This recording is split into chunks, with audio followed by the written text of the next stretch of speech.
gentlefolk. We're late again, as you know. Don't trust anything that I say about videos coming out on time, especially at this point now, because it's not happening, as you can tell. I would say that I forgot to do it on Monday night, which I did, and then I also didn't do it on Tuesday, and I'd lie to you and say I didn't find a chance, but that's not really true, because I went out on the piss instead, so whoopsie daisy. And then this weekend might be a tricky one as well, because I'm doing things Sunday, so it might be a Monday one. I said might. And then again with Norwich, Huddersfield for the Tuesday one, it's probably going to be a Wednesday kind of thing, if not Thursday. But yeah, welcome back. We're late. Sorry. There's your stats. Yeah, the Birmingham game, it depressed the fuck out of me. It was boring. It was shite. It was, I think about halfway through the game after not halfway through, but like after they scored, I didn't really pay much attention to the rest of the game. I just went and played on my dartboard. So yeah, we played like shit. 4 shots, 1 on target. Possession don't mean shit. Pass accuracy with Sunday league levels, and yeah, no corners either side. It was just a really, really boring, slow game, really. But when it came to making chances, we had like none. No good ones at all at any point, so yeah. It is what it is, unfortunately. That takes us to 8th place in a game that we should have been absolutely booming forward, to be winning, considering the teams around us that we needed to dropped points. West Brom dropped points, Norwich dropped points, and Coventry dropped points. It was the golden opportunity for us to, catch back up and continue to move up the table. But instead, teams below us, especially teams like Cardiff, Bristol, Middlesbrough, they picked points up and now they're right on our tail. So, yeah, fortunately, obviously Hull, they've kind of lost that good run of form they've got, but other teams like Middlesbrough behind us, they're picking up some form now. West Brom's not fantastic at the moment, so there is still a chance for Southampton to drop as well, but it is what it is. We're not catching Leeds and Ipswich and Leicester, so as it stands, yeah, it's definitely a race for 5th place at least, so we move. Let's take a look at the player rating, shall we? Because I've got nothing to say about it. I was about to say that's not the right game, but it's the wrong thumbnail. Woodman 7 made his fair share of saves. Not much he could do to keep the Stansfield one out. What more 6.5? Some sloppy passes towards the end. Had a generally aggressive in his defending. Competed reasonably well. Lindsay 5. Costly slip, which allows Stanfield to register and score. Not something anyone means to do, and not one you'll want to watch back. That side, he hadn't done a great deal wrong. I said call him Lindsay Gerrard because that'll cost us the playoffs. Hughes at 6, just couldn't quite get the ball before Lindsay slipped. That was the moment which decided the game. Ultimately dealt okay with Birmingham's threat. Other than that, and it's a frustrating one to concede, because it's one of those ones. If we don't slip there, we don't concede like that, we might be able to stop the shot, but I don't know. Holmes 5.5, tougher assignment at right wing back against powerful Bakuna. Asked a few questions during the first half offensively. McKenna 6, it was a bit of a scrap in the midfield all afternoon, but he didn't like bite, but couldn't ever get hold of the game. It looked like Holmes was also shouted at as he came off. Millennia 5, got through an hour on his full debut, great moment, kept his head up and put himself about even if his influence on the match was minimal. I see a lot of people saying like Millennia did really well. I think he did absolutely nothing personally. I didn't really see him do much, and when he did do things, he looked quite unsure of what he was doing and where he should be. So I don't really agree, to be honest with you, but it is what it is. Good for him to get his debut though. Mads midway on the hour had picked up some pockets in the first half, carried a threat over, hit pass inside the box, which was a big opening for B&E. Next page. Brady a 7, one of the better performances on the day. Impressively managing 90 minutes again, got through in the first half, pulled it back for Reese, which were a big chance. Keane a 6, always on the move, tried to make things happen, one positive run into the box in the first half, made way within 20 minutes to go on a booking.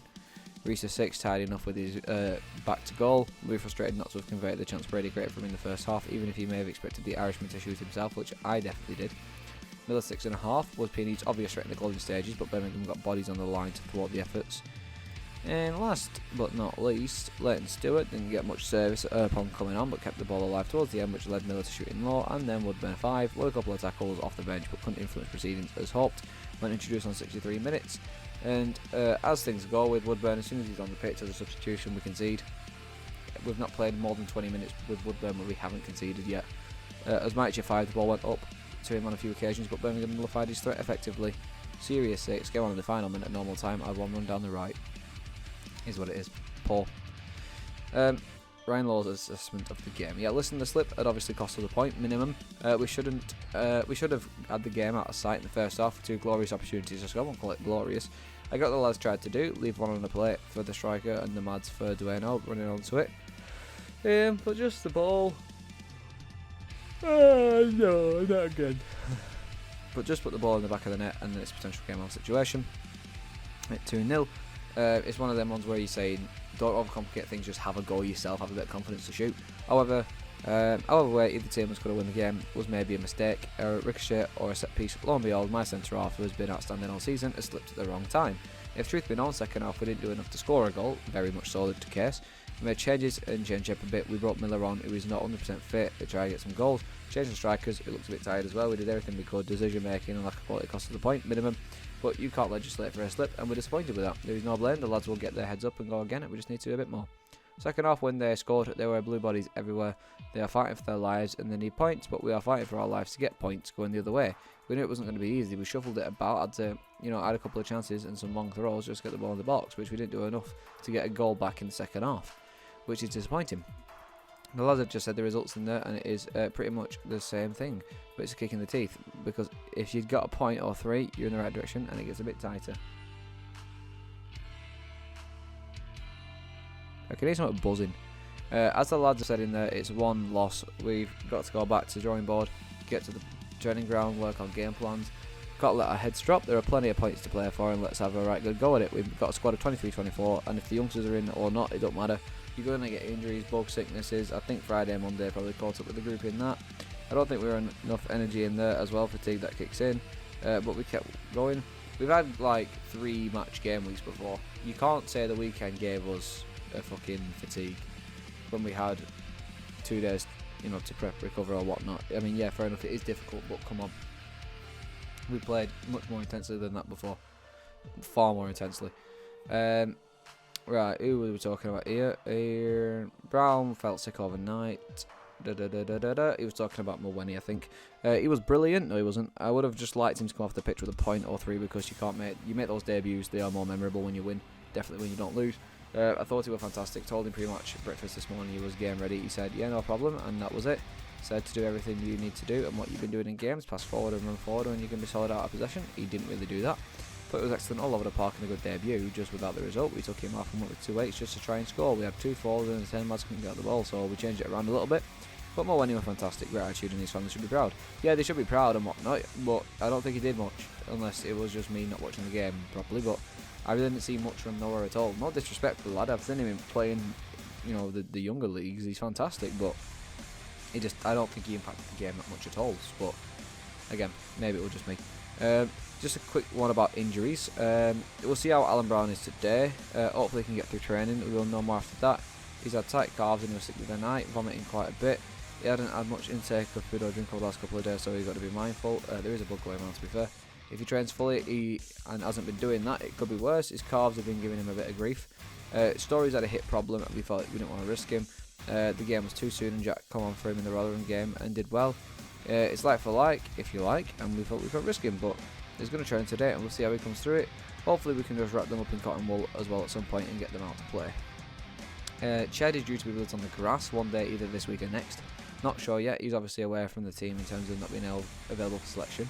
It'll probably be Sunday or Monday, just before Huddersfield. Ledo is back on the grass, which is good news. Hopefully we can get him back in the next week, so if he's strength in his calf, he can run it, is fit and able, we'll get him out, but we can't rush him. I mean, you rush Potts and, look what happened, he's back injured. Potts and Whiteman are still the same, struggling with injuries. They are better on a daily basis, but we've got to be a bit more patient. They're not even on the grass yet. Great, they're just doing gym work. And yeah, Potts were back on the grass as well, man. Why did you have to rush him back? Yeah, fuck's sake. We'll have to go with that, with what we've got. It's a bit depleted. But listen, that's why we've got a squad. Sometimes it affects you, sometimes it doesn't. Well, I mean, maybe that's why we should assign someone in, January, or, have that right wing back option.